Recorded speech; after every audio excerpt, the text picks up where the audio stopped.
ഇനിയിപ്പോൾ 5 മിനിറ്റ് മാത്രമാണ് നമസ്കാരത്തിലേക്ക് ചടങ്ങുകളിലേക്കൊക്കെ കടക്കേണ്ടത് എന്നാണ് മനസ്സിലാക്കുന്നത്. നേരത്തെ ഫൈസൽ പറഞ്ഞതുപോലെ നമ്മുടെ കമന്റ് ബോക്സിലും ഒരുപാട് പ്രേക്ഷകർ പറയുന്നുണ്ട്, ഈ പ്രവാസികളായിട്ടുള്ള പ്രേക്ഷകരാണ് കേട്ടോ. റെജി പറയുന്നുണ്ട്, UAE പ്രവാസകാലത്തെ കാലം ഓർമ്മ വരികയാണ്. ഒരുപാട് കൂട്ടുകാരൊക്കെ ഉണ്ടായിരുന്നു, അവരൊക്കെ ഒന്നിച്ചുള്ള നല്ല ഓർമ്മകൾ ഇപ്പോഴും മനസ്സിലുണ്ട്. നമ്മുടെയൊക്കെ ഏറ്റവും വലിയ സന്തോഷം എന്ന് പറയുന്നത് ഇത്തരത്തിലുള്ള ആഘോഷങ്ങളായിരുന്നു എന്നൊക്കെ പറയുന്നുണ്ട്. അപ്പോൾ അതിനുള്ളൊരു വേദി കൂടി ആയിരിക്കും അല്ലേ ഇന്നത്തെ ദിവസം?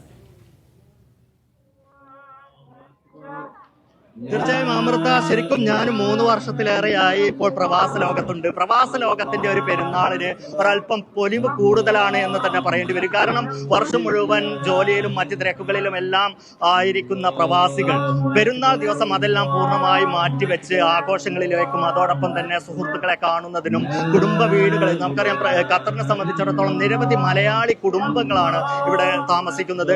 അവരെല്ലാം കുടുംബം ബന്ധം പുലർത്തുന്നതിനും അത് കൂടുതൽ ഊഷ്മളമാക്കുന്നതിനും എല്ലാം സമയം കണ്ടെത്തുന്ന ഒരു കാലം കൂടിയാണ്. മാത്രമല്ല ഖത്തറിനെ സംബന്ധിച്ചിടത്തോളം ആഘോഷങ്ങൾക്ക് ഒരൽപ്പം പൊലിവ് കൂടുതലാണ് എന്ന് തന്നെ പറയേണ്ടി വരും. അതുകൊണ്ട് തന്നെ സൗദി അറേബ്യയിൽ നിന്നാണെങ്കിലും UAE നിന്നാണെങ്കിലും ഒക്കെ സുഹൃത്തുക്കൾ കൂട്ടമായി ഖത്തറിലേക്ക് വരുന്ന ഒരു കാഴ്ചയുണ്ട്.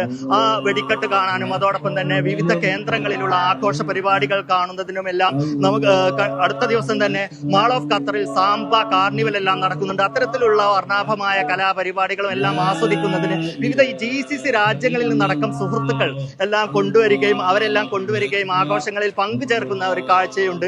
ഞാൻ നേരത്തെ സൂചിപ്പിച്ചതുപോലെ തന്നെ ഇന്ന് അല്പസമയത്തിനകം സൂര്യോദയത്തിന് ശേഷം തന്നെ പെട്ടെന്ന് ചൂടിലേക്ക് കടക്കുന്ന ഒരു കാലാവസ്ഥയാണ് ഖത്തറിലേത്.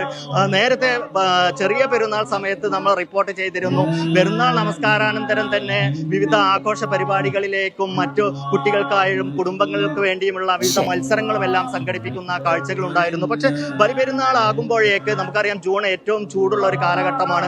ആ ചൂട് കാലഘട്ടത്തിലേക്ക് കടക്കുന്നതോടെ ഇത്തരം ആഘോഷ പരിപാടികളെല്ലാം രാത്രിയിലേക്ക് മാറ്റിവെച്ചുകൊണ്ട് ഉച്ച സമയത്ത് കുടുംബങ്ങളിലേക്കും അതോടൊപ്പം തന്നെ സുഹൃത്തുക്കളെയും എല്ലാം സന്ദർശിക്കുന്നതിനും അവർക്കൊപ്പം പാട്ടുപാടി ഒരുമിച്ച് ഭക്ഷണം കഴിച്ച് ആഘോഷം കൂടുതൽ ബന്ധങ്ങളെല്ലാം ഊഷ്മളമാക്കുന്നതിനും ഉള്ള ഒരു സമയമായിട്ടാണ് പ്രവാസികൾ ഇതിനെ കാണുന്നത്.